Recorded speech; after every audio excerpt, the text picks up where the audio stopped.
Hey everybody, I'm going to talk about Aristotle's proofs in the use in my sales proposal, both ethos, logos, and pathos. So, looking at my first draft of the sales proposal, the techniques that I seem to use the most are ethos. So, in the majority of my introduction, I empathize the use of ethos in assuring the credibility of myself as a writer and for the position of the marketing and writing the white paper.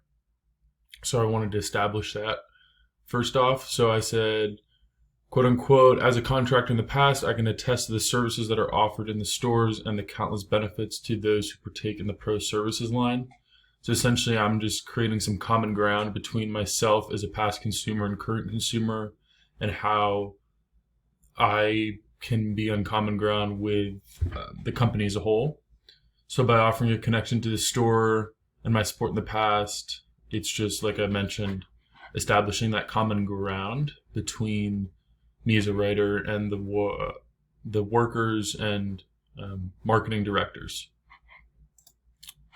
So some of the techniques that I want to incorporate more so elaborately into my final draft is the use of logos, in that I just need to incorporate some more factual evidence to kind of support a lot of the points that I was mentioning.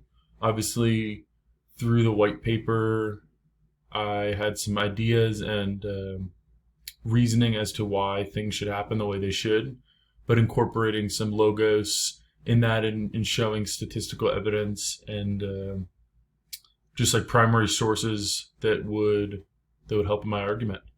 And that is crucial in giving context to the topic and the competition that the marketing directors are working against.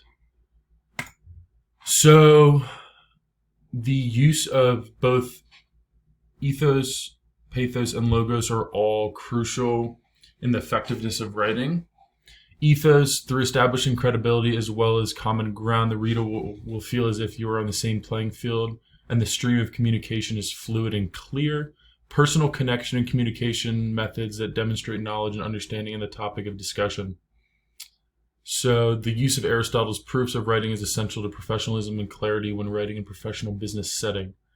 Pathos is also very important. We're all humans writing to other humans, which means it is essential to stimulate emotions through the use of stories and examples, sometimes even through the tone of your voice.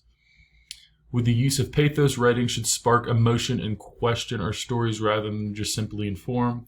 And lastly, logos is very important, like I was mentioning before, and incorporating statistical evidence and backing up your argument. So that should do it for this one. Thanks all.